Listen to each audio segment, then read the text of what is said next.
Good evening, everyone. Thank you all for joining us. I am your host, Alexandra Rollins, and I would like to welcome you to the fifth episode of season 3 of our Experts in Learning Differences speaker series.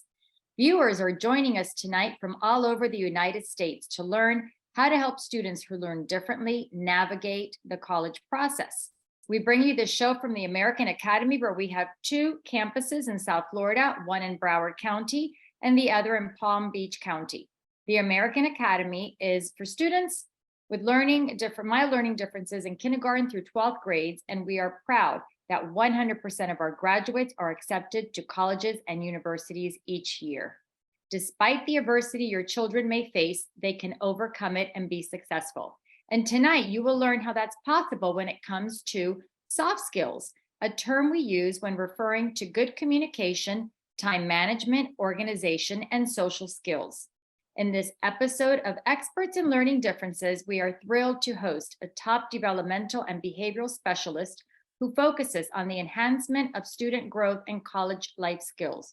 Dr. Nach will explain how parents and professionals can identify underdeveloped soft skills and take proactive measures to help students gain greater levels of social and perceptual skills and self-confidence to thrive in college and in life. During the second half of our show, we will turn to the questions submitted by you, our viewers. To start, I'd like to tell you a little bit about our expert. Dr. Eric J. Nach is the founder and president of the Support for Students Growth Center located in Boca Raton, Florida. He has over 30 years of experience counseling, teaching, and coaching children, teens, young adults, and their families. He began his career as a milieu therapist before spending 18 years as a special education department chairperson and teacher with the Palm Beach County District. Dr. Nach is also a national speaker who has presented workshops in nearly 100 cities, addressing topics such as perceptual, social, behavioral, and transitioning needs of students with learning, developmental, and perceptual differences. Dr. Nach, we are truly honored to have you on our expert speaker series. Good evening to you. Hello, Alex. Thank you so much for inviting me and everybody part of your team as well. Thank you so much. So we'll jump right in and talk about how you became involved in this career. Do you have a personal or professional story you'd like to share with us? Absolutely.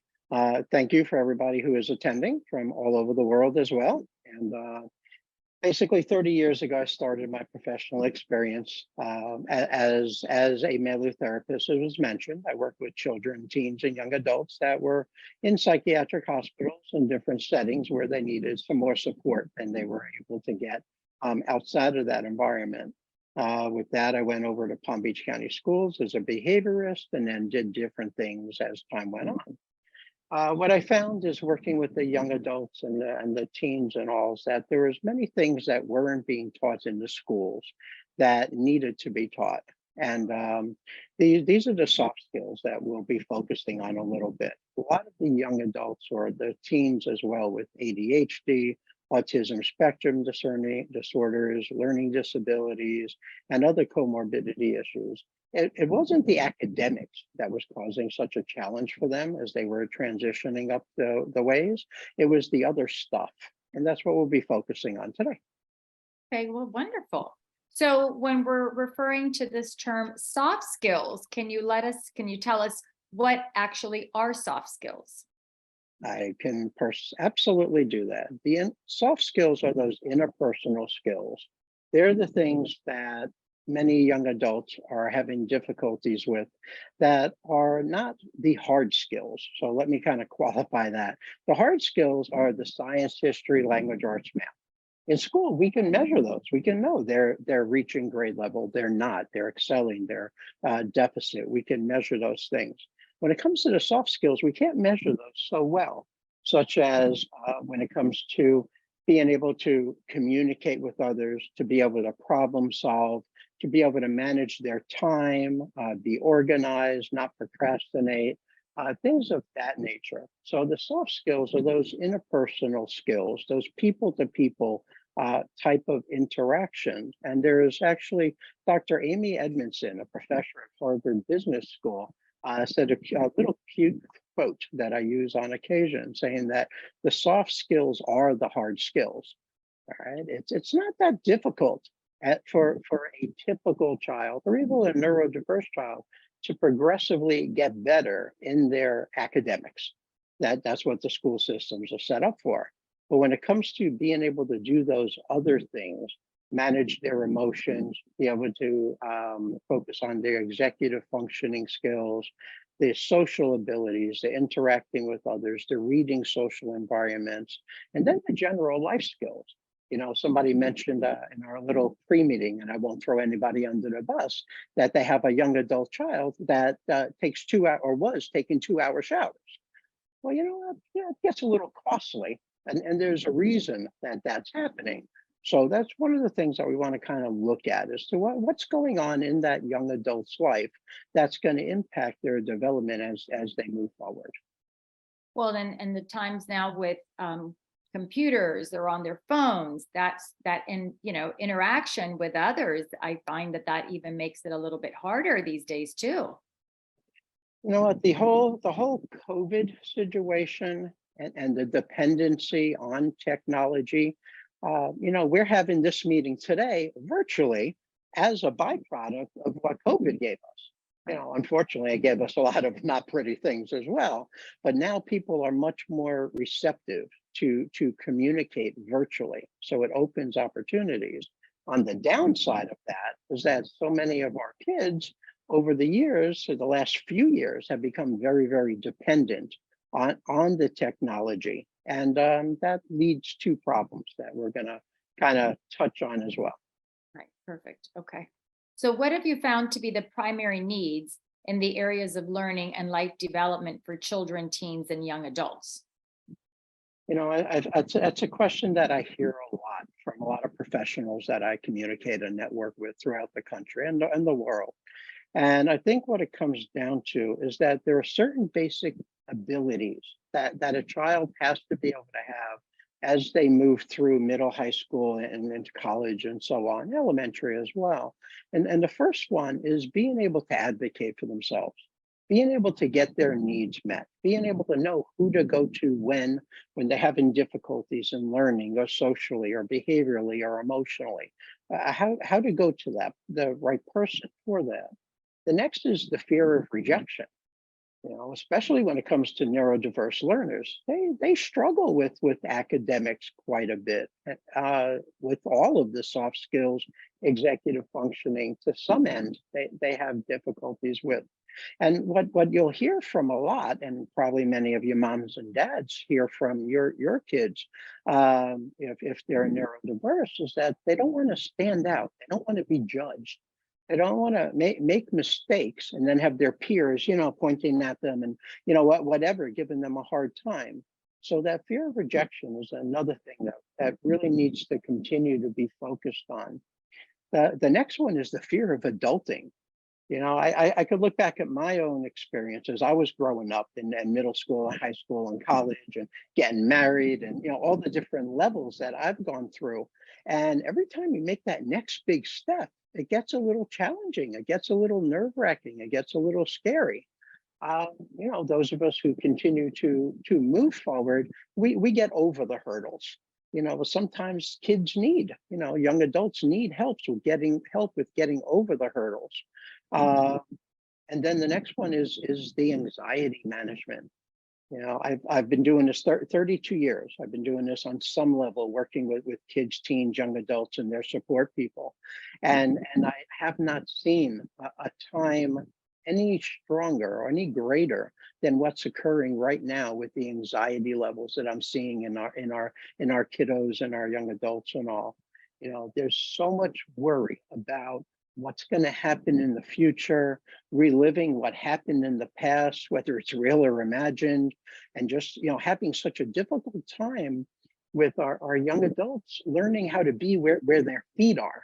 And I use that expression a lot in my day-to-day when I'm working with the kids and the families and so on, because if I'm wrapped up into worrying about what's going to happen and what if I make a mistake and what if, and I'm thinking about, well, this happened and what does it mean and all of those things, I'm not in the moment here. So learning how to be focused, be where my feet are, be in the moment, learning how to be grounded are some of the essential things that we need to be able to do. And I think ultimately, in order to make those things, those components come together, is we as the adults have to be consistent. We have to be super consistent in the message that we're giving, in the expectations that we're putting upon our kids, and that so that they know what to expect. Those healthy, positive role models from parents and others are more important now than they've ever been. And we kind of forget that sometimes. We get busy in life. Yeah, definitely we do. I mean, we have that fear and then anxiety of moving forward, but as you said, we can stay grounded and we can handle that. So it's teaching the kids strategies on what they can do to move forward from the point that they're in school to then, young adulthood. Yeah. We'll move on. What are the needs and challenges that students encounter in the area of emotional maturity? That's an adventure of a question. Anybody who's ever had one as a little baby and then go through the toddler and developing and going into the teenage years and young adult, that emotion continue to changes as part of the natural development of a human being. With our kids that are neurodiverse, that have differences in wiring, they have different ways of looking at things. They tend to have a lot of difficulties with the self-regulation. And what I mean by that is that a thought will pop up in a child's head. And immediately they either have to react, right, or they get fixated on it and just can't shake it. Teaching them how to be able to be in the moment, to be able to identify what they're feeling, to learn how to get grounded, to be able to deal with those behaviors are some of the things that are just so critically important as we want our kids to be able to go and become young adults and to go into college and to be able to move on and get careers and relationships and so on. Excuse me, anxiety management, as I mentioned before, real quickly, is immense. There are so many young adults that you get so locked down, just so I can't, and they can't because they believe they can't, and they just don't put that effort forth, and they're not advocating for themselves. Yeah. The different emotional components, the depression, the sadness, the loss, the way things are today, especially with social media. Something happens in another part of the world, and in a few moments, we all are aware. Yeah. It's not like when many of us grew up and you'd read it in a newspaper or somebody would see it in a letter or a magazine. Everything's immediate today, and that's impacting the emotional maturity. So we want them to be able to learn how to be responsible for their own emotions, how to be able to acknowledge, I'm feeling sad, I'm feeling mad, I'm feeling angry. The peer relations, when any of our kids, when any of us are dealing with our peers, how do I read them? Where are they coming from? Why is Bobby sad right now? What's going on with them? Being able to deal with frustrations, the day-to-day frustrations. I studied for a test. I did everything that was told to me to do, and I still didn't do well.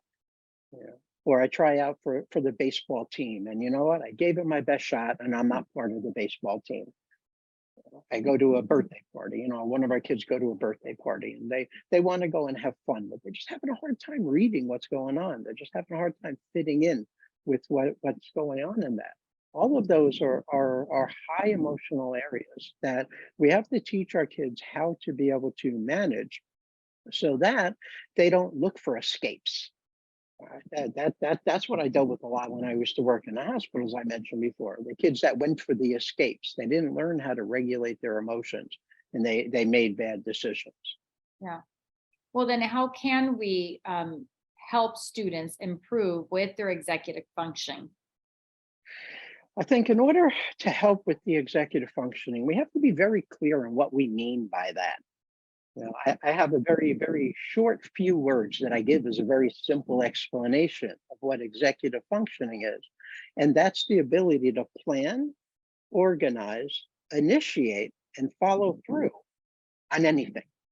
whether it's getting Bobby to clean up his room or to start doing his homework or to help dad on the grill or to put his Legos away or whatever it is. It's be able to do that, to plan, organize, initiate, and follow through. Those of us who work with kids on a daily basis, how many times I've seen a student who has done what we asked. They did their homework, they did a project, whatever it is that we asked, but they never handed it in. Right? You look in the backpack and it's like, oh my Lord, what is this? It's like the the black hole in that backpack. Whatever happened in there? What was this at one time that has taken on the shape of something else? So executive functioning goes much, much deeper than that little package that I just gave. It's broken down into many different parts, depending on who you ask. My take is first it starts with inhibition, to be able to control our impulses. When a child has a thought about something, just reacts. All right, that's a lack of being able to control their impulses. And quite often, when you go into schools or mom or dad get that phone call, it's because that child did something and just reacted instead of stopping and thinking it through. Should I say this? Should I not? How is it going to impact? What's the long term? Stuff that adults are usually pretty decent at being able to do, but a child whose brain is still developing, and if they have some neurodiverse type issues, it's much more challenging to be able to focus on that. The second part is self-monitoring. For me, for you, for us, our kids, to be able to track our behaviors. What is it that I'm doing on a daily basis, right? When I get up in the morning and I do my morning routine, how am I feeling? How do I feel when I do that? How do I feel when I get up in the morning and I put on my sneakers and a t-shirt and I start working out right away? That's my morning routine. I do some other things. How do I feel when I keep on top of that and I do that day after day after day? It becomes a rewarding behavior. It's something that I enjoy to do. I get the reward for that. Transitioning, also called shifting, is a challenge that we tend to have a lot, especially at transitioning points, meaning elementary to middle school to high school to college out into the real world. Being able to make that transition to go from one activity to the other. Rarely a week goes by where I'm not talking with one of my parents or a new family on the phone, and they're telling me about their child gets fixated on something they prefer to do, something they like to do, but they can't get them away from it to go do the other things that they need them to do. And they're stuck in shifting. They're not able to transition and to do that. So we need to teach them. Ultimately, we need to teach the parents as well how to be able to help your kid be able to transition in activities. Emotional control, the self-regulation. That is one, and I almost don't want to say it because I don't like upsetting people, but I think it needs to be said in this context, is that with emotional control is that self-regulation. Being able to put a moment between my thoughts and my actions. Jails are full of people who didn't put a moment between their thoughts and their actions. Had a thought, just reacted. What happened? Things don't always work out well. Our children, we're usually able to, we've got their back. We're able to help them. Our teachers, our school people and such like that. But when they get older and they're out and they're over 18 and they're on their own and they get pulled over for, I don't know, a broken light, and they don't regulate what they say and they start saying the wrong thing to the wrong person, it's very concerning. So working memory. No, go ahead. So working memory is another huge one there when it comes to being able to hold a thought so that we can complete a task. How many times in a day somebody asks me to do something and I have to repeat it in my head a few times so I remember what it is I need to do. Otherwise, in and out. our kids, especially if, they have any of the letters after their names, they're neurodiverse, they have much more difficulties in working memory. Those of you who have had, your children have had psychoeducational evaluations or neuro assessments, you'll find that quite often working memory is one of those areas that they test for. How well is the child holding on to what's going on? And then comes initiating. Initiating is actually taking the action and starting and doing something. Um, it's hard to start doing something when I don't see the value in doing it. Task monitoring, and then I have just one more. The task monitoring is being able to check my own work. So if I'm going through and I'm writing an essay, and it's a 5-paragraph essay, and it needs to follow all of these rubrics the teacher gave me, I need to be able to go through and make sure that I'm following the directions that were given to me. If I'm a new employee and I'm working at such and such a company, and this is what the company policies are, this is when I can take lunch, this is when I can take break, this is how I deal with my peer workers. I got to be able to make sure that I'm able to check what I'm doing to make sure to produce that. And then organization, making materials, being able to make sure that I have everything I need to do the job, and I'm able to have everything in the right place. 30-second story for you. I had a young adult child, probably like 8, 9 years old at the time, and we were working with on his executive functioning. And one of the things that we had him do was, because he was doing his homework on his floor in the kitchen, and he was all over the place, and he just didn't have what he needed. He didn't have tape when he needed it. He didn't have a stapler when he needed it. He didn't have an eraser and all these things. So we set him up, and his mom got him, or dad got him, a little table in his room, and he put a little thing here where he puts his pencils, and here with the tape, and here with extra paper and all this. I saw him many years later when he was graduating high school. He still had that desk. He still had it set up the same way. And he was like all proud and telling me about it and all. I was like really cool to see that he incorporated what we were talking into. And he was able to, many years later, still. I'm assuming that the desk was a little bigger by then, but still the same concept comes through. So Yeah. that's the main part on that one about the executive. There's really a lot. I mean, we could literally do hours on executive functioning. That's a little snapshot for you. Mhm. Well, this was very helpful because for many of our parents that for schools, they do have to get the psychological evaluation. You just broke down what everything is as well. So thank you for that. So we talked about executive functioning. Now, what about social skills? How can we help students learn better social skills?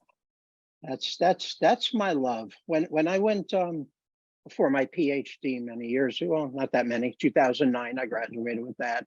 The topic of my study was instructional use of research-based interventions for kids with autism spectrum disorders. And that's what I focused on. That's what I created my dissertation, my study. And so much of it focused on the social interaction, and not just limited to kids on spectrum, but the kids that are having difficulties with being able to do that. And a lot of what I find is when it comes to being able to develop these social skills is there's a specific formula. We have 14 social skills groups that we do each week. That's what we've built up to over time. And they're all in the same system. The first thing is to do a proper assessment so that you have the kids in groups with other kids of similar age, needs, and abilities. If Bobby's 8 and he's in a group of 14-year-olds, that isn't going to happen. They're just developmentally in every which way different.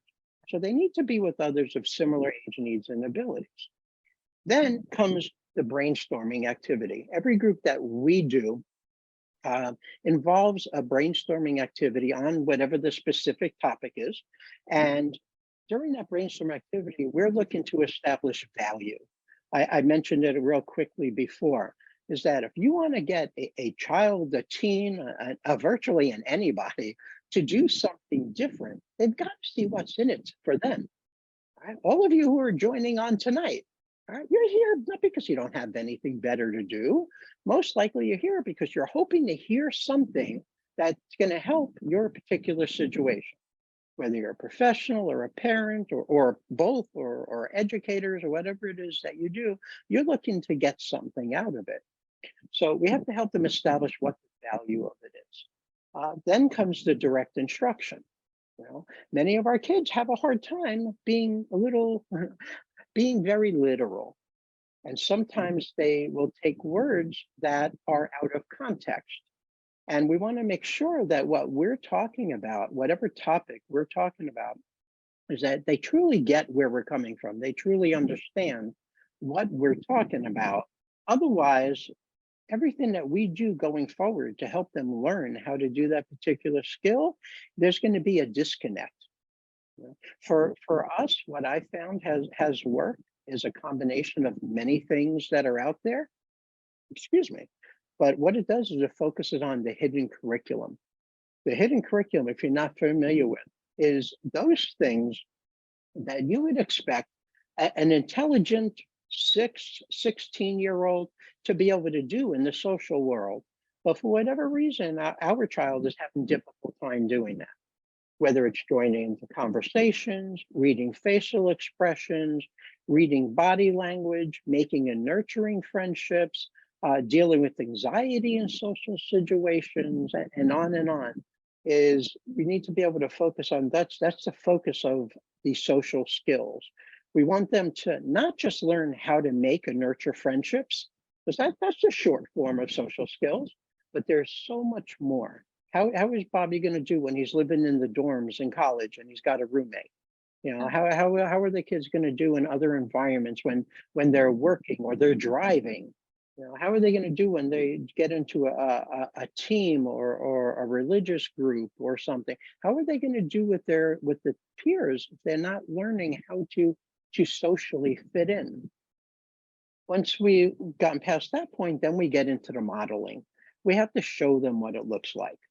You know, I find that verbally giving instruction to a neurodiverse child is not the most effective way to communicate. Most of, if not, I'm going to go with most of the young people that I have worked with, they are very hands-on, visual, kinesthetic learners. They need to see it. They need to auditory as well. They need to see it. They need to hear it. They need to touch it. They need to be involved in what that environment is in order to be able to pick up the skills that we want them to be able to incorporate into their life. And then comes two of the most important parts. They all have their value, don't get me wrong, is the role playing. You know, telling somebody how to do something without setting them up with how to do it and now let's go do it, you're missing something. And you know, I find that with when we do the role playing, we have the kids, as I mentioned, with appropriately aged and ability wise adults, children. We also have them with a couple of counselors that are, you know, that's what they do. That's their backgrounds, is that they're in there with the counselors and they're practicing doing these skills. They're practicing reading a group of kids and giving feedback as to what expressions they're giving. They're practicing how to join into a conversation and offer a handshake or a high five. They're practicing how to look at a group, 2 or 3 kids that are having a conversation and being able to figure out, should I join into that conversation or should I back off for right now? So, and there's just like on and on and on. So with our groups and so many other people who do similar type of things, there has to be a parent component, especially if you're going to have that child tween teen. There's got to be a parent component so that they know what it is we're teaching them to do in the group environment, so that the parents can help reinforce that and create generalization. That word generalization is essential.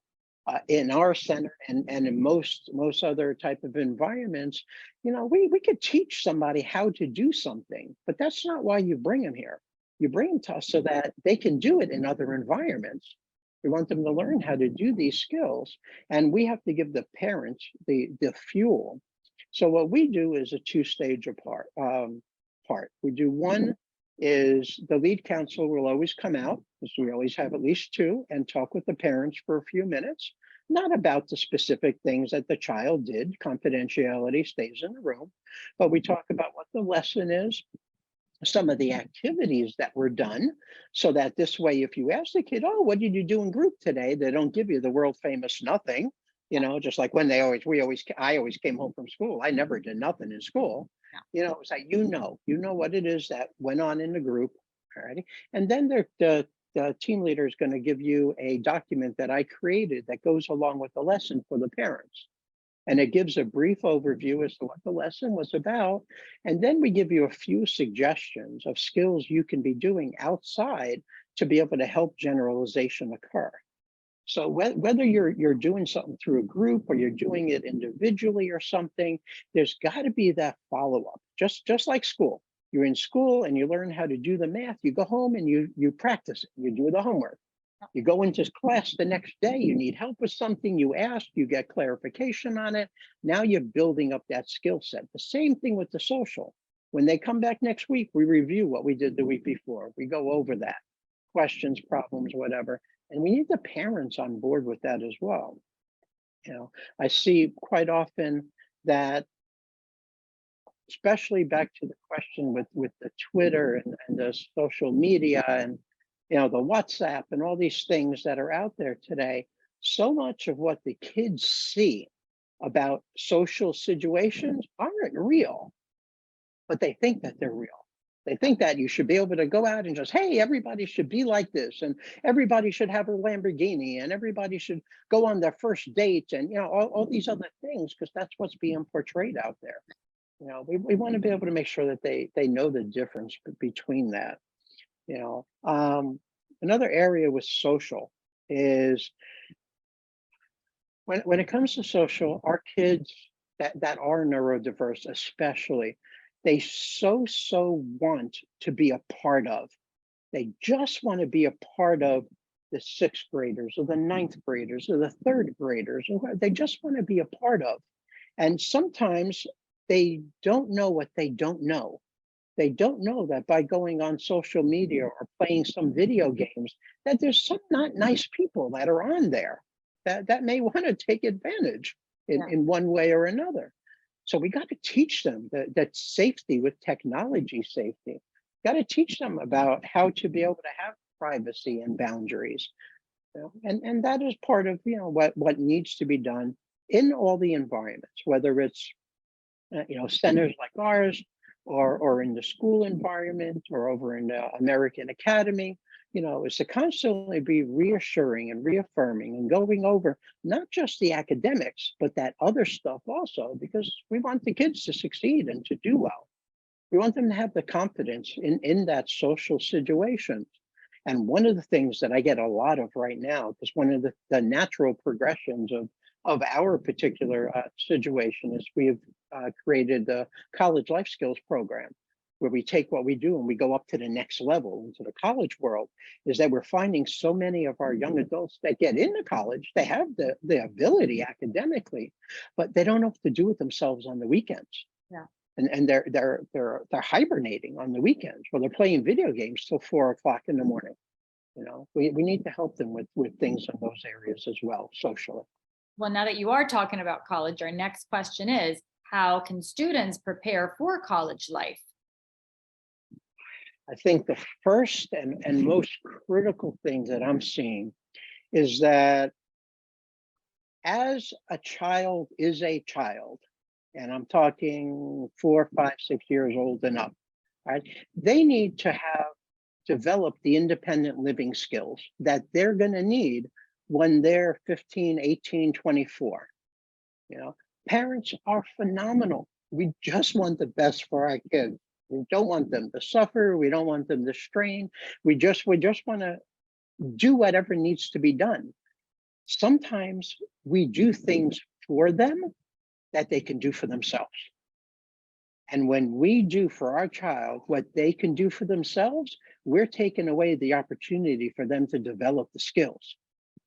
And I think that as a child, they need to develop those independent skills by doing chores around the house. Yes, many of us don't have to do them. Many of us have people that will do them for them. That's wonderful. What is Bobby going to do? What is the child going to do later when they're in a dorm or they're in Mhm. their first serious relationship or whatever? They need to learn how to be able to do it. How about the personal care? We were talking about the 2 hour shower before, and I keep going Yeah. back to that because I get that all the time. There's a whole bunch of different reasons why our kids are taking 2 hour showers, but for the most part, it's like how to take that personal care, how to make sure that where our kid knows to shower or bathe or on a daily basis, not a weekly basis, to be able to develop the habit to brush their teeth on a daily basis, hopefully a couple times. How to be able to do these things, cut their fingernails, be able to put on fresh clothes on a daily basis, all of these types of things. And then one of the things that I love to do also is that when we have a child a little bit older, maybe 7, 8, 9 years old, maybe has a sibling or she has a sibling a couple of years earlier, let that older child help the younger child learn how to do these things also. You know, the best way to learn something is by teaching somebody else, or at least one of the best ways is to be able to, when we have that child who is, in that 7, 8, 9 years old, and they're helping that little sibling learn how to tie their shoes or how to put their dishes away, or whatever is age appropriate. It is very, very empowering for them. And then last one that kind of ties right into that with preparing for the college life is our pets. I shared with the people before we started today a little quick clip of we have a therapy dog that's with us all the time, and her name is Daisy. She's a 30-pound golden doodle, and she's a trained therapy dog, and she is phenomenal. Almost all of the kids will stop what they're doing to say hi to her, to give a pet, to let her sit by them, just to acknowledge. And if you have pets at home, we need to have our kids, little kids, teenagers, young adults, be part of that pet's life, whether it's walking them, whether it's helping bathing them, whether it's feeding them, whether it's playing with them. All of those skills that they develop, that they can bring outside, they can generalize out there. Those are all skills that are going to help them be better for college life. One of the things that I encourage parents to do, as much as they'll listen, is to be able to teach our kids, especially once they get around teen years, let them start to learn a little bit about what finances are about. Help them understand that, yeah, daddy's got a nice car, but you know what? Got to pay every month for it. Yeah. You know what? It's not just something that comes out of a Cracker Jack box. How do we go about that? What are, not to overdo the kids with more information than they need. It's got to be age appropriate, but we want them to know that, you have to pay for things. You have a nice house, you want to go on a vacation. Well, these are how much things cost. So that when they are in high school and college and they get their first credit card, they don't lose their minds on it like many of us did, myself included, because I wasn't taught how to manage a credit card. Yeah. How about being able to, how about writing a check? No, not that it's done too much anymore these days. Everything's electronic, but still the same concept.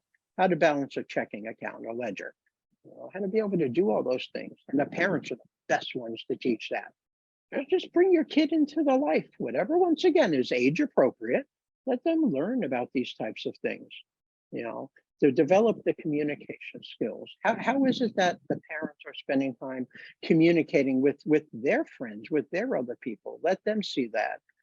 How are parents asserting themselves, in an appropriate way to get their needs met, to be able to get the needs of the family done?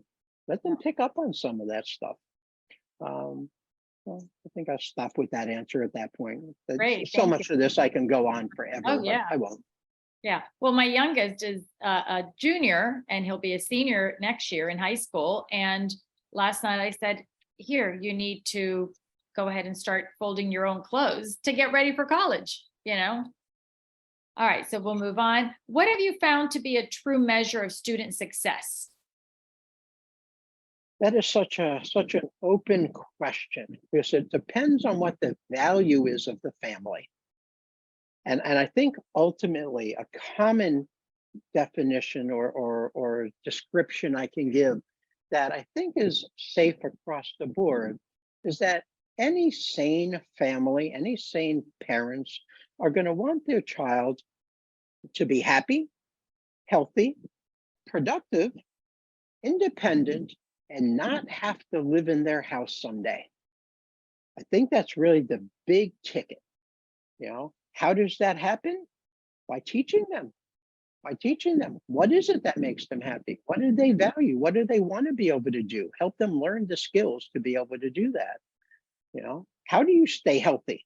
Are we going to eat garbage all day? What is it that we need to do? What is the part of exercise in our life? Why do we do that? How do we stay out of dangerous situations so that we can be healthy? How to be productive? Show the kids what does it look like to start a task and to be able to organize it and plan it, and the whole thing, as I mentioned, with executive functioning.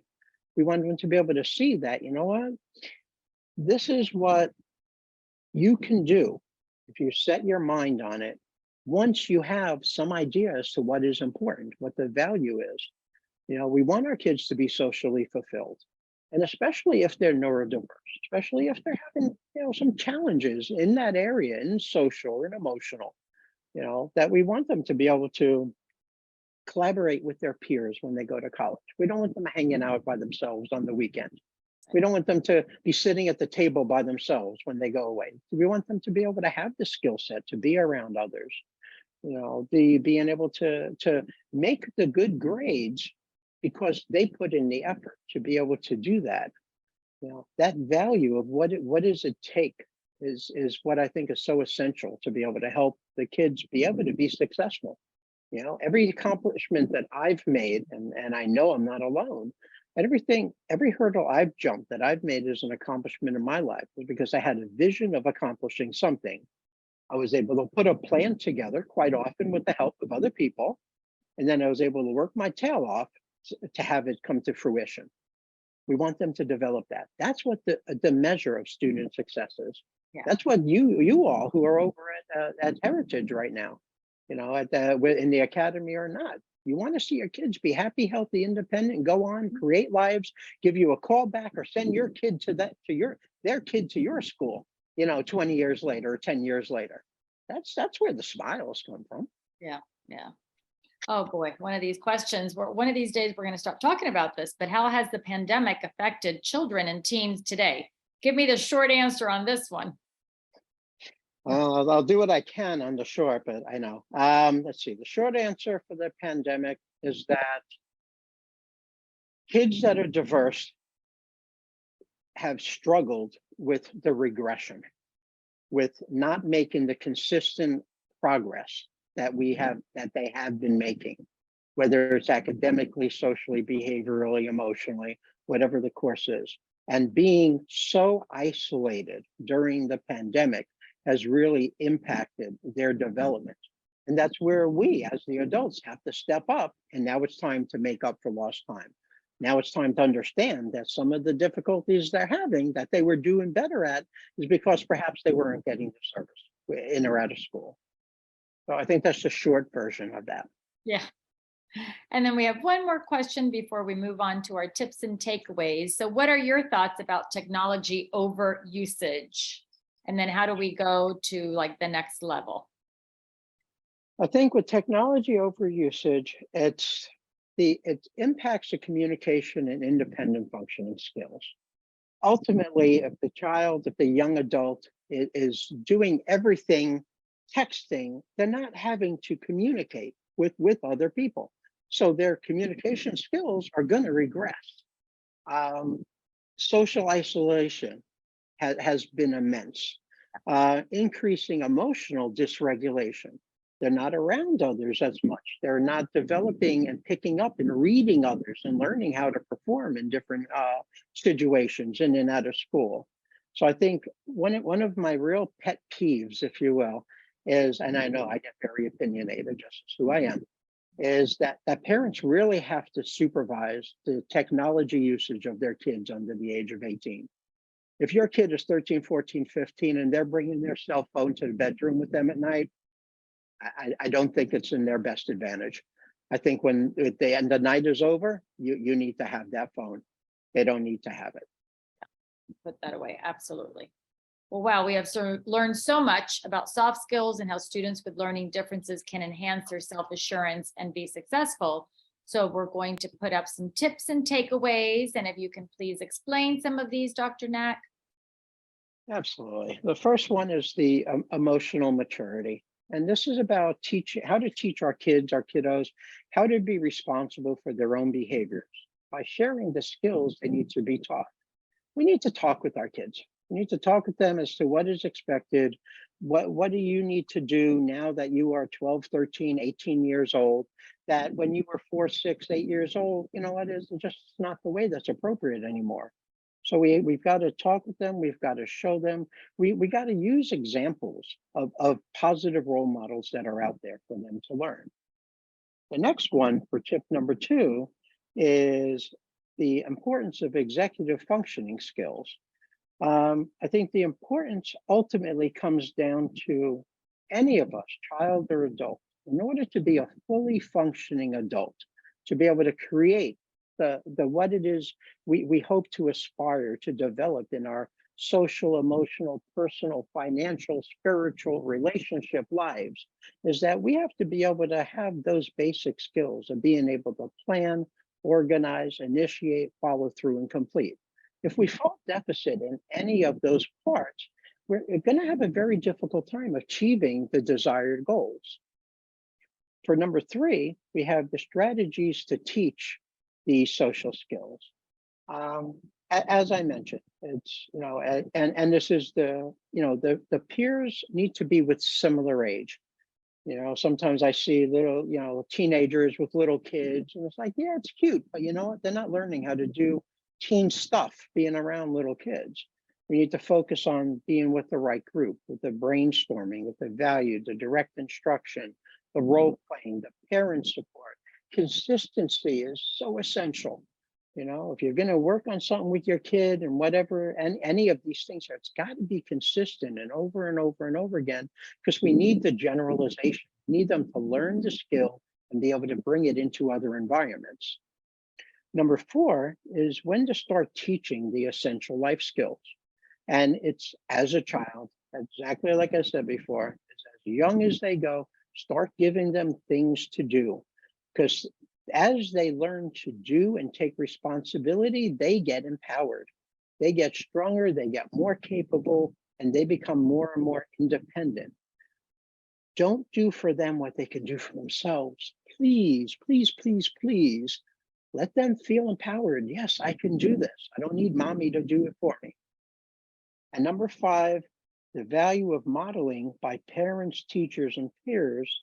We can help build the self-esteem and productivity by showing through visual and kinesthetic learning of what's expected of visual learners to reduce the anxiety. We need to show them and have them do what it is. Teaching my child how to put gas in the car by telling them is not anywhere close to, let me bring them with me, show them how they put the card in, how they push the right buttons here, how they put the nozzle in, how to do it. It's not the same just to tell them. We got to get them hands-on, showing them how to do it. Great, thank you. Those are really great takeaways for our audience to easily remember everything you discussed tonight. So now we're going to turn to questions for our expert that were submitted by our audience before tonight, and even those questions that were added in the Q&A during the show. So let's get to those great questions that were submitted by you, our viewers. So our first question, my neurodiverse child does not make eye contact. Any tips? Well, the question, thank you. The question of my neurodiverse children isn't making eye contact. Many kids that are neurodiverse are not wired exactly the same as their peers. And that's what leads to the neurodiversity. With that, whether the child has some autism spectrum type issues, sometimes some visual perceptual type issues, making direct eye contact with somebody can physically be painful. Doesn't make sense, but actually it's true. There's been many studies that have been proven that the amount of input, how much information is being taken in by the eyes, can become physically painful. So you make me uncomfortable, I'm going to try to avoid that behavior. If it's uncomfortable for me to be staring at you, I'm not going to be doing that too much. So what we do, what I'm sure many people do, is we teach them how to make facial contact. Okay? Little tricky to do on screen right now, but we'll do it. Is if you were sitting right next to me right now, and I was looking at you and talking to you, you would not know if I'm looking at your eyes, nose, forehead, chin, ear. Excuse me, you wouldn't know what I was looking at. You would know that I'm just making facial contact. So that's what we focus on. We want them to do that. And what happens is that as they get better at just making facial contact, they become less avoiding of making eye contact because they're making the face contact instead. What usually happens is over time, they're going to make these different contacts, but now they're going to make an eye also, and an eye also. And as time goes on, they make more and more eye contact, but you might not become the only, but people are going to be acknowledged. And that's what the whole making eye contact is about, acknowledging someone when you're talking with them. Yeah, that's so true. I once took a class and it said that a nose was just like projecting to this child. And so looking anywhere around the face, even the forehead would be something that would calm them and they could still look at that person. And how can we work to increase boys' cognitive skills? Picking on the boys now, huh? Boys. All right. So the way to work on that is boys even more than girls, and neurodiverse even more than non-neurodiverse, tend to be reactive, tend to have less ability in being able to regulate their emotions and their thoughts. So if our child is not focusing on what the task is, they're not building their cognition because they're getting distracted, they're being more reactive. We want to help them learn how to get grounded. We want them to learn how to be where their feet are. We want them to learn how to hear or see what was trying to be taught and how to be able to regulate themselves so that they can focus on it and not just, oh yeah, and then go on to whatever else they're doing. Modeling and for any parents, educators and stuff is doing talk alouds. I love doing talk alouds with any age, where I will look at something and it's like, okay, I have one of my smiley guys over here, all right, and I literally do. And over there, I have it, and I have it right next to another one. And I want to be able to put them in a pile so they're nice and neat. Now, if I wanted to teach that to somebody, all right, a child, a teen, whichever, I could go over and just do it. But it's not the same as saying out loud how I'm going to go ahead and I'm going to move those items. So learning how to do that, because now we start to teach our child how to listen, how to listen to themselves, how to have that self-talk. And that's what's going to increase, one of the things that'll help increase the cognitive abilities. Got to help slow them down a little bit. Okay. What are skills to teach students how to make friends and not be so shy? A little bit with your social skills. It's a lot to do with that.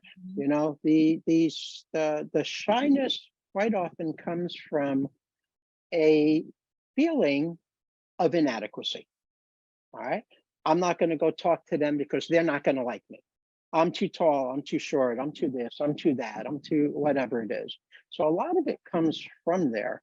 When we go back to looking at the soft skills, kind of like where we started today, we were talking about those different functions that soft skills serve and the person's ability to communicate, to be able to deal with conflict, to be able to work as part of a team, to be able to persevere through situations. We want the kids to feel empowered. That's one of my favorite words, is we want to help them feel empowered. Yes, I have a difficult time with walking up to somebody and saying hi. So we're going to teach them how to watch while others are doing it. Let them start picking up with what others are doing, whether it's in a group or not a group setting, and then encourage them how to do that. Practice it with them. Take what I said about how we do our group and bring it out into your living room, bring it into your classroom, bring it into whatever environment so that they're able to practice doing that. And that quite often will help because now they're not going to have to be shy. They're not going to have to pull away from it. Yeah. Okay, wonderful. Thank you. And then our last question, my child is struggling with time management, such as taking 2-hour showers with no concept of how long things take. So scheduling is a problem. Any strategies? Well, I know that mine, I said, give me that phone and you're not taking the phone or iPad into the bathroom. I think, and that is definitely a very, very common way of addressing it. I think pre-teaching boundaries is very helpful as all, and scheduling. If our child has 3 hours at night as his down or her downtime, and part of it is to shower and do their hygiene and take the dog out for a walk, and they want to play on their PS5 or whatever it is, then this is what you can do during this time period. If you got 3 hours. If you spend 2 of it in the shower, now you've got only another hour. Yeah. You're going to do half hour of stuff we make you do, we need you to do. Now you've only got a half hour. But if you take, let's go conservative. You take a 1 hour shower. Well, now you got 2 hours left. A half hour for the stuff. Now you have an hour and a half to go play your PS5. It's once again, it tags back to what's of value. Setting the boundaries, being very complete, confident with them. There was a comedian many years ago who said a joke that really isn't a joke, but he said, parents aren't interested in justice. They just want quiet. And how many times do we just let the kid go do whatever it is because we just don't want to hear it? This leads to more and more difficulties. This leads to less and less empowering. So if anything, that's one of the good things to hold on to. Being able to, how do we help empower them by helping them learn how to fit into boundaries, into schedules, into routines, and they get the value. They get to do the thing that they want to do even more. Wow. Well, thank you. There's been lots of great information. So thank you. It's been such a pleasure to have you on our show tonight. And thank you for taking the time to truly inspire us. So we're going to put your contact information up to all of our viewers. If you have any questions for our guest speaker, Dr. Nach, you can contact him. And there's his information. I'll have to stop by and see your cute little therapy dog. Anytime, Alex. Thank you so much. And if you have any questions for myself or anyone here at the American Academy in South Florida, please do not hesitate to contact me by email or telephone. Our website, www.ah-americanacademy.com.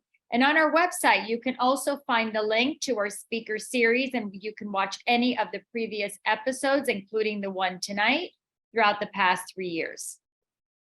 And then everyone, please join us next month on April 27th at 7 p.m. where we will be hosting our next speakers, Dr. Michael Rizzo and Wayne Lenoff, who will be taking the time to explain how to keep the learning momentum going over the summer months. It's another incredible topic and conversation you won't want to miss, so please register now. So again, Dr. Nach, thank you so much for taking this time tonight to be with us. I don't know where you are, it's pouring, but it's pouring here at my house in Plantation. I am in the office at Boca, so I don't know. We'll see how it goes. You'll But see. thank you so much for having me, and everybody on. Thank you so much. Thank you. So now it's time to say farewell, everyone. I feel so lucky we've had this chance to be together tonight. Remember, we can always find a way to overcome challenges and help our children with learning differences to be successful. And that's the truth. I can say that as a mom, as an educator as well. Again, thank you for joining us on our Experts in Learning Differences speaker series. So until next time, I'm your host, Alex Rollins, and it's been an inspiration. Good night, everyone. Stay safe.